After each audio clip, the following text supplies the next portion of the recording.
जय श्री राम दोस्तों। हमारी आज की कहानी है ईश्वर का इंसाफ। कड़कती भयानक ठंड पड़ रही थी। ऐसी भयानक ठंड में लक्ष्मी देवी जी अपने कांपते हुए हाथों से बाहर आंगन में हैंडपंप के पास अपने कपड़े धो रही थी। तभी उनकी बहू प्राची आई और अपने पहने हुए कपड़े लक्ष्मी जी के आगे धोने के लिए डाल देती है। लक्ष्मी देवी जी, जिन्हें अपने कपड़े धोने भी भारी पड़ रहे थे, वे बिना कुछ बोले चुपचाप अपनी बहू के कपड़े भी धो देती हैं।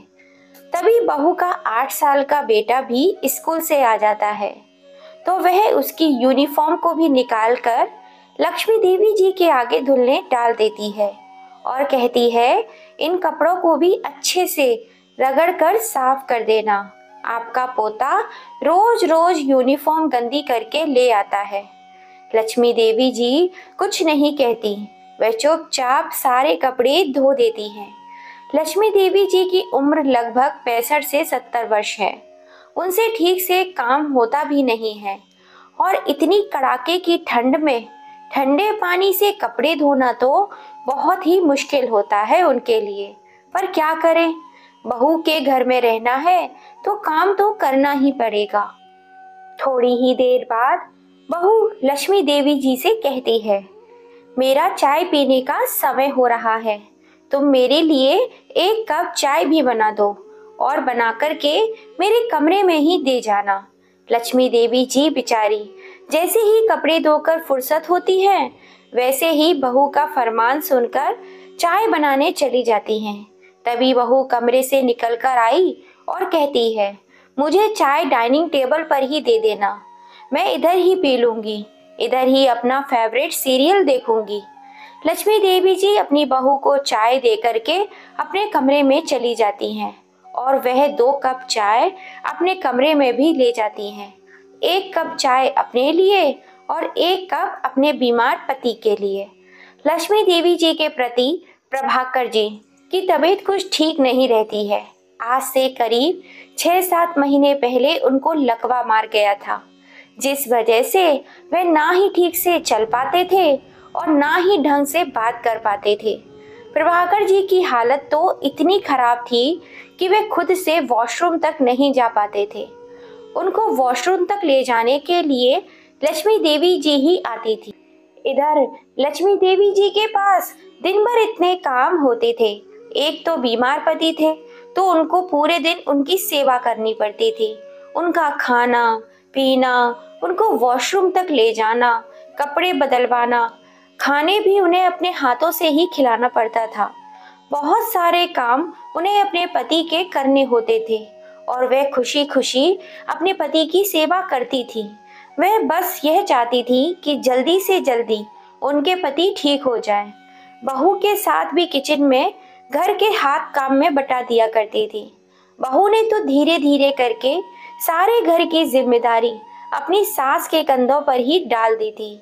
शुरू में 6 महीने पहले जब लक्ष्मी देवी अपने बीमार पति को लेकर अपने बेटे और बहू के घर आई थी, तब उन्हें इतना काम नहीं करना पड़ता था। लेकिन एक एक करके बहू ने लक्ष्मी देवी जी को घर के सारे काम पकड़ा दिए। कोई ना कोई बहाना करके वे लक्ष्मी देवी जी को काम दे देती थी और खुद कमरे में जाकर बैठ जाती थी। कभी बोलती थी, माँ जी आप सब्जी बना दीजिए, तो मुझे बाहर कुछ काम है, मैं आधे घंटे में आ जाऊंगी, फिर आकर के बाकी के काम कर लूंगी। लेकिन जैसे ही बाहर से आती थी तो बहाना मार देती थी कि मैं बहुत थक गई हूँ, आप रोटियां भी सेक दीजिए, या तो फिर वो बहुत लेट ही आती थी। लेकिन प्रभाकर जी को खाना टाइम से ही देना होता था। वह शाम को 7 बजे तक खाना खा लेते थे। पूरे जीवन भर उन्होंने कभी देर रात खाना नहीं खाया था। इसीलिए लक्ष्मी देवी जी बहू के आने का इंतजार नहीं करती थी। वह अपने पति के लिए शाम का खाना हो या दोपहर का खाना हो, वह खुद ही बना लिया करती थी। फिर शाम को अपने पति को व्हील चेयर पर बिठाकर थोड़ा सा बाहर घुमाने भी ले जाया करती थी, क्योंकि प्रभाकर जी एक ही कमरे में बैठे बैठे बोर हो जाते थे। वे कभी शहर में रहे नहीं थे, हमेशा गांव में ही रहे थे।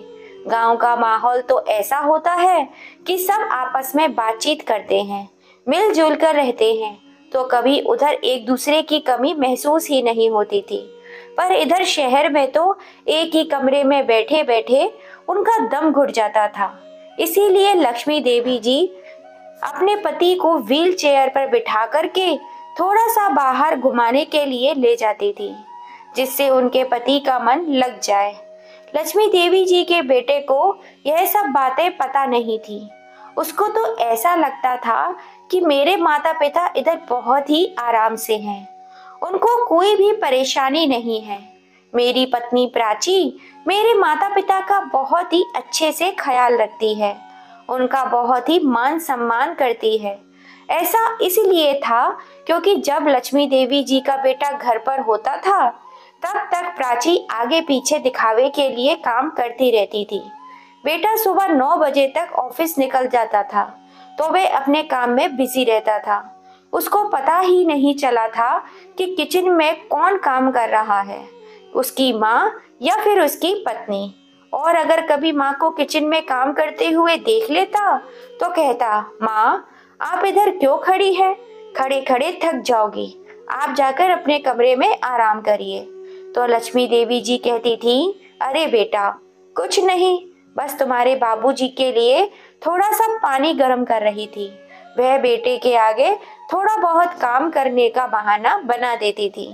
लक्ष्मी देवी जी अगर कभी कुछ कहने की कोशिश भी करती थी तो बहू आंखें दिखा देती थी। तो बेचारी लक्ष्मी देवी जी अपने बेटे से कुछ कह ही नहीं पाती थी। सोचती थी चलो कुछ दिनों की तो बात है, पति की तबीयत ठीक हो जाएगी तो फिर हम गांव चले जाएंगे। शाम को जैसे ही बेटा ऑफिस से वापस आता है तो प्राची के आगे पीछे पानी लेकर के खड़ी हो जाती है, बेटे को दिखाने के लिए काम करने लगती थी। फिर सारा काम होने के बाद जो 2-4 रोटियां बनाने के लिए बच जाती थी उनको बनाने लगती थी, जिससे राहुल को लगता था कि सारा काम उसकी पत्नी ही करती है, माँ तो बस थोड़ी बहुत हेल्प करा देती है। उसको बिल्कुल भी अंदाजा नहीं था कि अपने घर पे सारा काम माँ ही करती है। प्रभाकर जी लेटे लेटे ये सब कुछ देखते रहते थे, लेकिन बेचारे कुछ कर नहीं पाते थे क्योंकि लकवा मार जाने की वजह से वे ठीक से बोल नहीं पाते थे, लेकिन समझते सब कुछ थे। अपनी पत्नी की बेबसी को भी बहुत अच्छी तरह से समझते थे। सारा काम करने के बाद थक हार के जब लक्ष्मी देवी जी कमरे में आती थी तो प्रभाकर जी सोचते थे कि मेरी पत्नी को इधर आकर के कितना काम करना पड़ रहा है। सुबह से लेकर शाम तक काम में लगी ही रहती है। सुबह नाश्ता, बर्तन धोना, गैस साफ करना, सब्जी बनाना, रोटी सेकना, सारे काम बहू लक्ष्मी देवी जी से ही कराती थी। लेकिन लक्ष्मी देवी जी इतनी सीधी सादी है कि वह कुछ कह ही नहीं पाती थी। बहू जो काम बता देती थी वह कर देती थी। हाँ, वह इन कामों की वजह से और अपनी उम्र की वजह से बहुत जाती थी। बदलते मौसम और काम करने की वजह से एक दिन उनकी तबीयत खराब हो जाती है। उनको बहुत तेज बुखार आ जाता है तो वह घर के काम नहीं कर पाती। जब बहू देखती है कि माँ जी तो आराम से लेटी हुई है, अभी तक सोकर उठी नहीं है और घर के सारे काम मुझे ही करने पड़ेंगे, तो वह लक्ष्मी देवी जी के कमरे में जाती है और चिल्लाते हुए कहती है, अभी तक सो रही हो महारानी? घर में क्या नौकर लगा रखे हैं मैंने जो घर के काम करेंगे? उठो और घर के सारे काम करो। मैं तुम्हारी कोई नौकरानी नहीं हूँ जो तुम्हें घर में भी रखूं और इस बूढ़े के बीमारी पे इलाज में पैसे भी खर्च करूं। प्राची गुस्से में तनतनाई हुई लक्ष्मी देवी जी का हाथ पकड़कर चारपाई से उठाकर बिठा देती है। लक्ष्मी देवी जी कहती है, बहू आज मेरी तबीयत कुछ ठीक नहीं है, मुझसे काम नहीं हो पाएगा, मेरा तो आज शरीर भी साथ नहीं दे रहा है। तो बहू चिल्लाती हुई कहती है, दवाई खा लो और जाकर के चुपचाप से काम करो। बेचारी लक्ष्मी देवी जी दवाई लेकर 1 घंटे बाद रसोई में आकर खाना बनाने लगती हैं। जब लक्ष्मी देवी जी रोटियां सेक रही थी तब अचानक उनका सर चकराने की वजह से पास में रखा हुआ कांच का पानी का जग नीचे गिरकर टूट जाता है। जग के टूटने की आवाज जब प्राची के कानों में पड़ती है तो वह भागकर रसोई में आती है और जैसे ही बहू देखती है कि इतना कीमती जग इस बुढ़िया ने तोड़ दिया है तो वह गुस्से में चिल्ला करके बोलती है, कोई काम ढंग से नहीं कर सकती हो क्या? सारा काम बिगाड़ कर रख देती हो। इतना महंगा जग तोड़ कर रख दिया।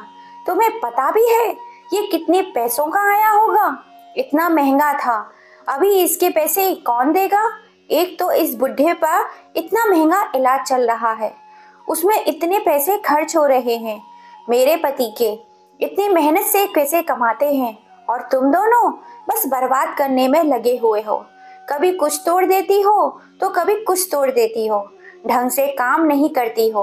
पैसे क्या पेड़ पर उगते हैं? गांव से तो इधर आ गए पर हाथ में एक पैसा भी नहीं है। सारा पैसा हमारा ही खर्च करवाओगे। और बहू गुस्से में आकर लक्ष्मी देवी जी के हाथ में टूटे हुए कांच के जग का एक टुकड़ा उठाकर कस कर चबा देती है। दर्द की वजह से लक्ष्मी देवी जी जोर से चिल्ला पड़ती हैं। लक्ष्मी देवी जी के हाथ को झटकते हुए कहती हैं, अरे बहू, यह क्या कर रही हो? बहुत दर्द हो रहा है और देखो कितना खून बह रहा है। हाथ छोड़ो मेरा। लक्ष्मी देवी जी की आवाज को सुनकर व्हील चेयर पर बैठे प्रभाकर जी किचन में खिसकते हुए आ जाते हैं। वह भी ये सब कुछ देख लेते हैं तो प्रभाकर जी गुस्से में तिल मिलाते हुए अपने मुंह को टेढ़ा करके इशारे से कहते हैं कि आज आ जाने दो मेरे बेटे को।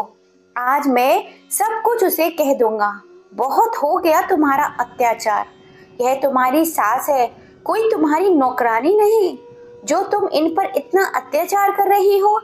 जब बहू को समझ में आता है कि बुढ़ा ससुर बेटे को सब कुछ बताने की धमकी दे रहा है तो वह जाकर उसकी व्हील चेयर को धक्का दे देती है। प्रभाकर जी कुर्सी से गिर जाते हैं। उनके दोनों घुटनों में चोट लग जाती है।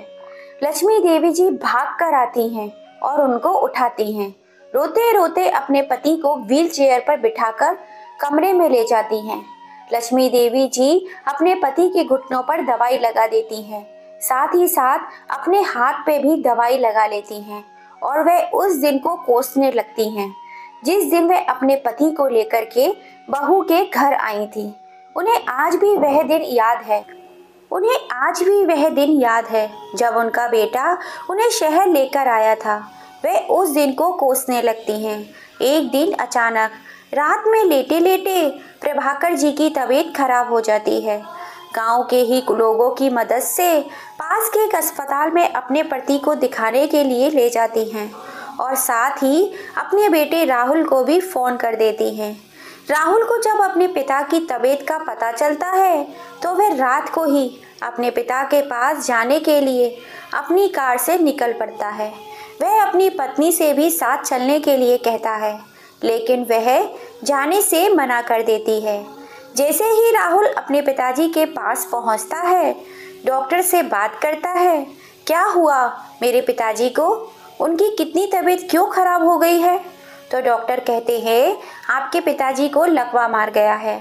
आप जल्दी से जल्दी इनका इलाज शुरू करवाइए, नहीं तो इनको ठीक होने में बहुत ही समय लग जाएगा। आप इनको किसी बड़े शहर में ले जाकर बड़े डॉक्टर से इनका इलाज करवाइए।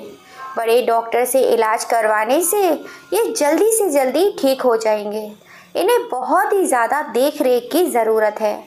सुबह होते ही राहुल अपने माता पिता से कहता है कि आप लोग हमारे साथ शहर चलो, हम उधर ही पिताजी को दिखाएंगे और आप भी उधर ही रहना।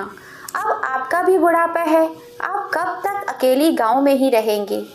राहुल लक्ष्मी देवी जी का इकलौता बेटा है। उन्होंने अपने बेटे को बहुत ही लाड़ प्यार से पाल पोस कर बड़ा किया है, अच्छी तरह से पढ़ाया लिखाया है। बेटे को शहर में एक अच्छी सी नौकरी भी मिल गई है।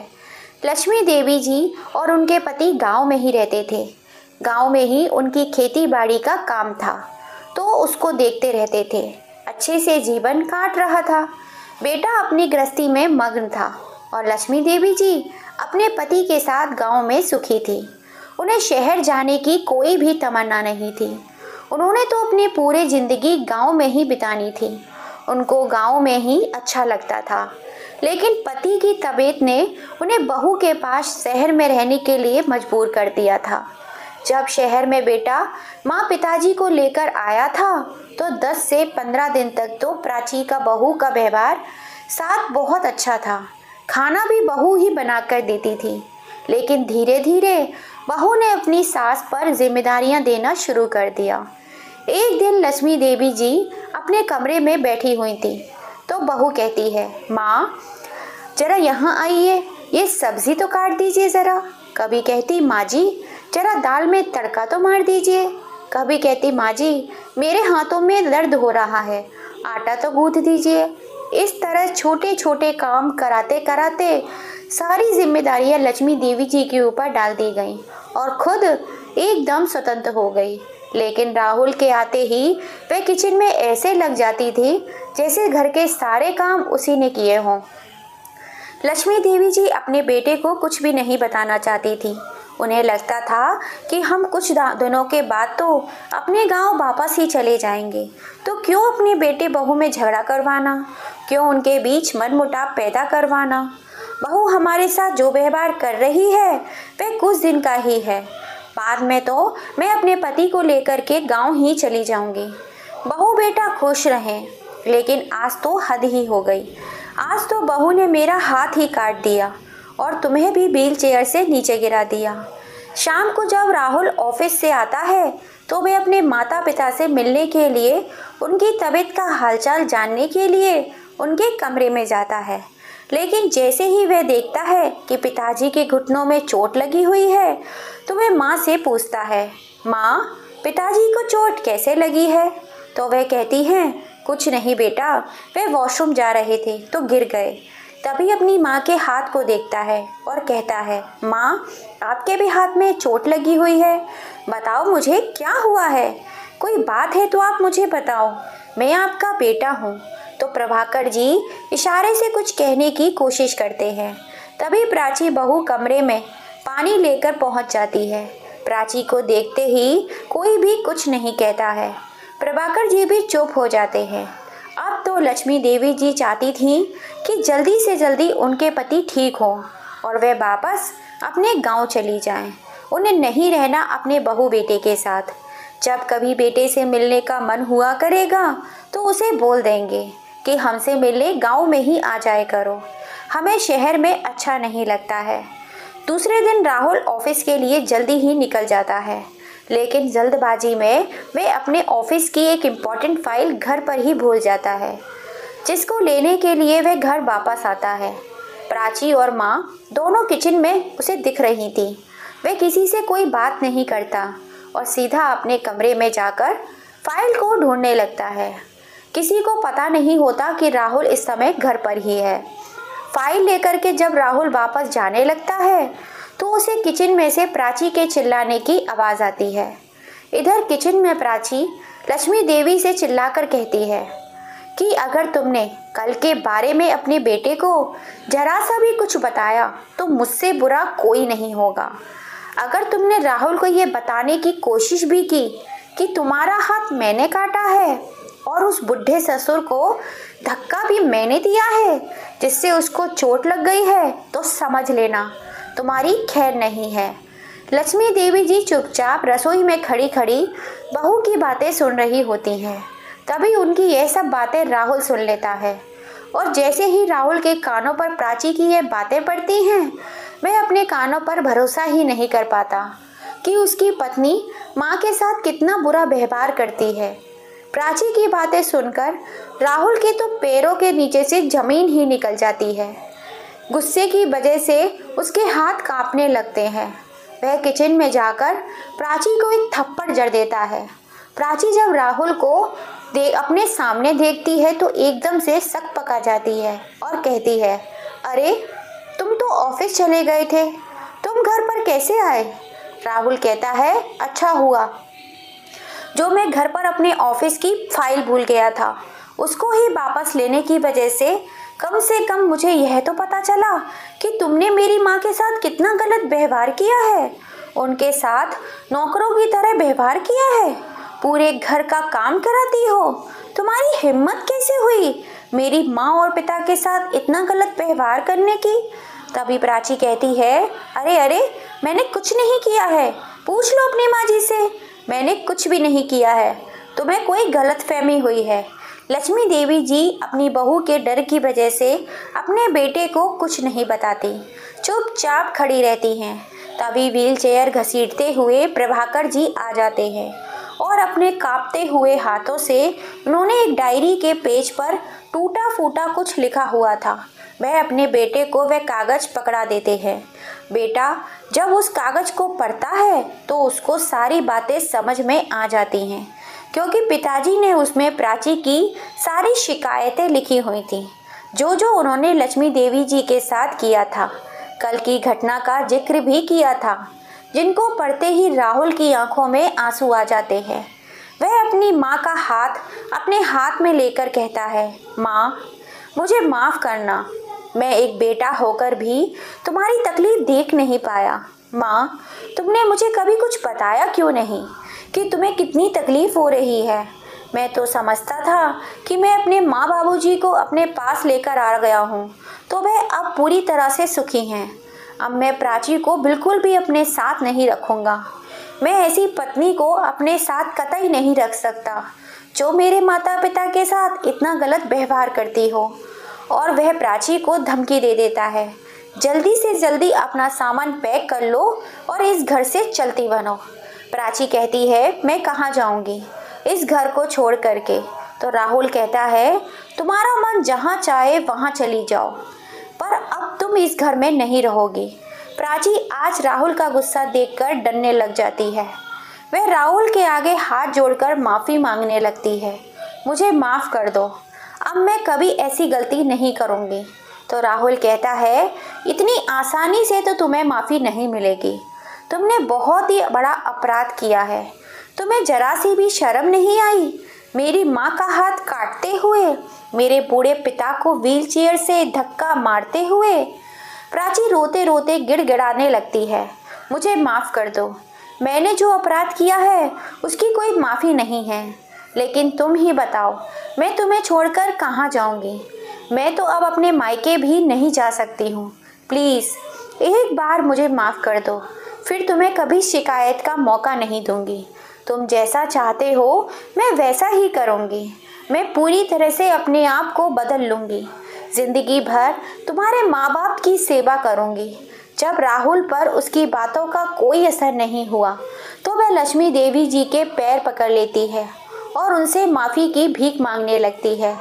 मुझे माफ़ कर दीजिए माँ जी, अब मैं कभी कोई ऐसी गलती नहीं करूँगी जिससे आपको तकलीफ़ हो।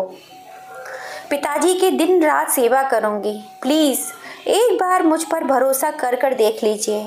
मैं आप दोनों को अपने माँ बाप से भी बढ़कर सम्मान दूँगी। प्लीज़ एक बार भरोसा कर लीजिए, फिर कोई गलती नहीं करूँगी। प्राची की बातें सुनकर लक्ष्मी देवी जी अपने बेटे से कहती है, बेटा इसे माफ़ कर दे, आखिरकार पत्नी है ये तेरी, इसके दुख सुख में साथ देने का वचन दिया है तूने, और इस घर की बहू है यह, कहाँ जाएगी? लेकिन राहुल आज इतने गुस्से में था कि उस पर अपनी माँ की बातों का भी कोई असर नहीं हो रहा था। उसने प्राची का सामान पैक करके उसके भाई के घर छोड़ आता है और कहता है, यह मगरमच्छ के आंसू बहाना बंद करो। जब तुम्हें सचमुच अपनी गलती का एहसास हो जाए तब उस घर में वापस आ जाना। क्या तुम कभी अपने माँ बाप के साथ ऐसा करने का सोच सकती हो जैसा तुमने मेरे माँ बाप के साथ किया है?